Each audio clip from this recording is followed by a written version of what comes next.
वाह बीर, किती भारी चित्र काढलेत रे तू हे. थँक्यू आवी, थँक्यू.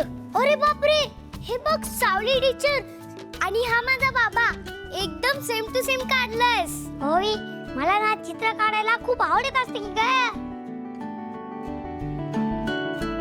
अबीर, हे तू तुझं चित्र का काढलंयस? कोणतं चित्र का बघू दे, मी तुला माझं काढलंच नाही. हे घे.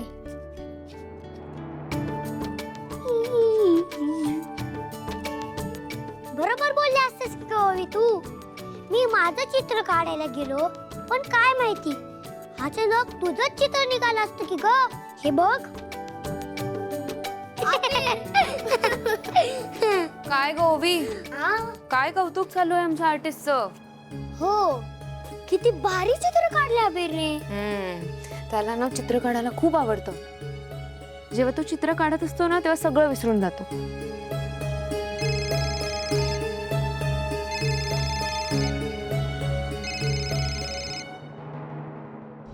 हा व्यंकटेशी, बोला ना. काय? अहो पण अचानक 4 दिवसासाठी बेळगावला का चाललायत? अम्माची तब्येत ठीक नाहीये. काही सिरियस नाहीये ना? तरी तुम्ही प्लीज तिची काळजी घ्या. अम्मा पण ना निष्काळजीपणा करतात. सगळ्यांची काळजी घेतात, स्वतःची काळजी घेत नाही. पण मला कळवायचं ना, मी आले असते तुमच्या सोबत. हो, तुमचंही बरोबर आहे. ओवीचं गाणंही महत्वाचं आहे. पण तुम्ही तिथे पोहोचल्यावर मला फोन करा, मला अम्माशी बोलायचं. ठीक आहे, ठेवते.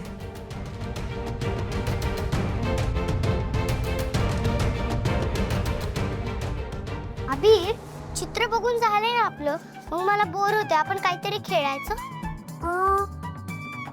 तुझ्या मनावर तूच सांग. पकडी. नको, आपण स्टोन पेपर सीझर खेळूया. हो, आजपर्यंत मला कोणीच हरवू शकलं नाही. एवढा कॉन्फिडन्स. चल मग एक मॅच होऊनच जाऊ दे. चल ये. Stone paper scissor. Stone paper scissor. नाही. ये मी जिंकले. ये मी जिंकले, तू हारला. होवी, काय भारी खेळली असतेस ग तू. ह्या गेम मध्ये तर तू चॅम्पियनच असतेस की ग. भारी खेळली असतेस.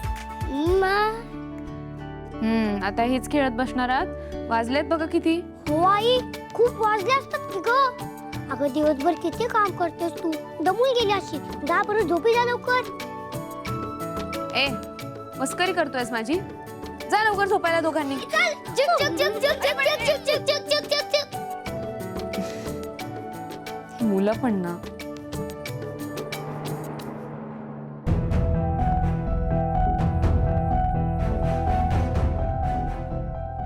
सारंग, ओवी कुठे आहे? ओवी सावलीकडे. सावलीकडे म्हणजे? हट्ट धरून बसली. यायचंच नव्हतं तिला घरी. आणि म्हणून तू तिला तिथे राहू दिलंस? सारंग, काय हे? होय, मी तुला माहिती आहे ना ओवी कसा हट्ट धरून बसते. काय करणार तुम्ही? सारंग, मला सांग, बोलता बोलता किंवा खेळता खेळता ओवीच्या तोंडून चुकून काही निघून गेलं तर? म्हणजे तिने सावलीला सांगितलं की सुशीला तिची खरी आई नाहीये, तर काय होईल याचा विचार केलायस का तू? नाही बोलणार ती. हे बघ, ती लहान आहे पण समजूतदार आहे. आजपर्यंत तिने सांगितलं नाही ना, हे गुपित लपवून ठेवलंच आहे. नाही बोलणार ती. मान्य आहे, मला आजपर्यंत काही बोलली नाहीये, पण आता चुकून बोलून गेली. मला सांग, मुलांचा काही नेम आहे का? कधी काय बोलतील काही सांगता येत नाही. हे बघ, मला भीती फक्त एवढ्याच गोष्टीची आहे की चुकून काही तिच्या तोंडून निघालं तर तुझ्यात आणि सावलीत पुन्हा काही गैरसमज व्हायला नकोत. बस. खरं सांगू तुला, माझ्या पोरीवर माझा पूर्ण विश्वास आहे. एक वेळ मी चुकून बोलू शकतो, पण ती नाही बोलणार. आणि सावलीच्या जवळ असली ना ती, की तिच्या चेहऱ्यावर एक वेगळाच आनंद असतो. हे मात्र खरं. दोघींचा एकमेकांवर इतका जीव आहे ना, जणू काही रक्ताचंच नातं आहे. नाही, आणि फक्त ओवीचा नाही, सावलीचा पण ओवीवर तेवढाच जीव आहे.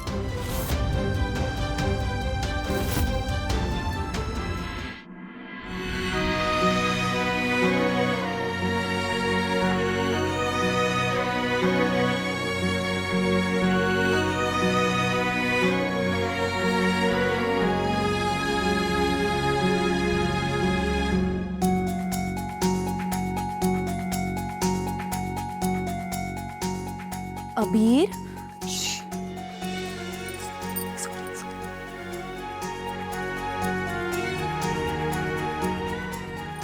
ए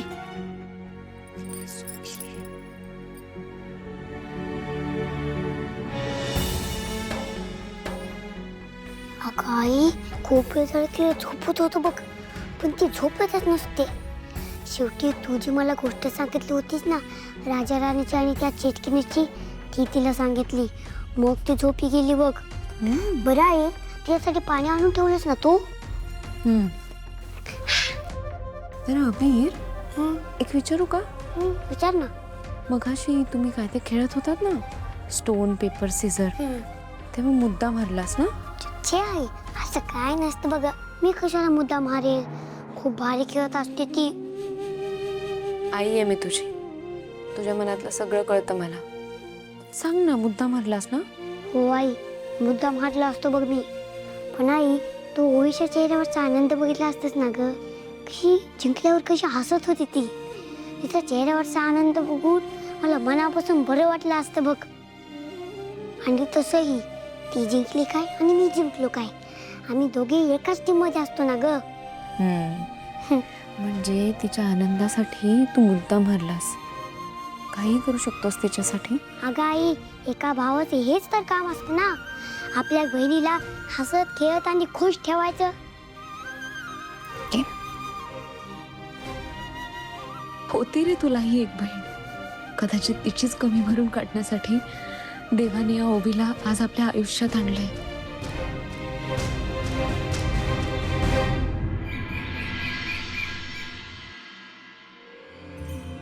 अरे यार, परत नॉट रिचेबल.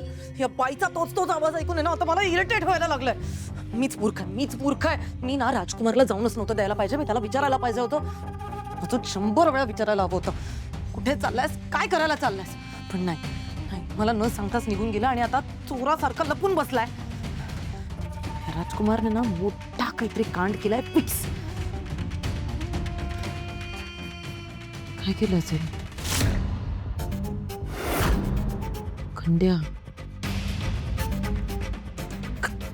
खंड्याला राजकुमारनेच केलं असेल का किडनॅप? येस. पण नाही, खंड्या कुठे आहे हे कोणालाच माहित नव्हतं जगात.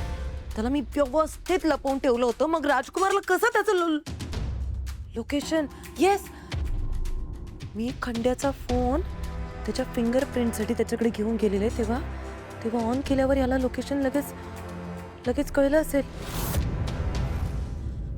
पण मी माझं काम झाल्या इमिडिएटली तो फोन स्विच ऑफ करून टाकला होता. इतकं लवकर लोकेशन कसं मिळू शकतं या माणसाला? नाही, खंडाला राजकुमारनेच किडनॅप केलंय की नाही ह्याची खात्री नाही आहे मला 100%. पण मला ही खात्री करून घ्यावी लागेल, नाहीतर माझाच प्रॉब्लेम होईल. पण कसं कळणार मला?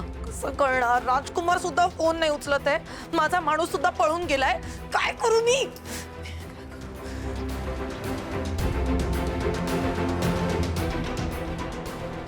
भैरवी. येस, भैरवी तर राजकुमारला बरोबर तिच्या तालावर नाचवते. तिने जर का त्याला विचारलं नक्की काय झालंय, तो कुठे, कोणासोबत आहे, त्याने काय केलंय, तर तो लगेच सगळं सांगून टाकेल. येस, भैरवीला जाऊन विचारते.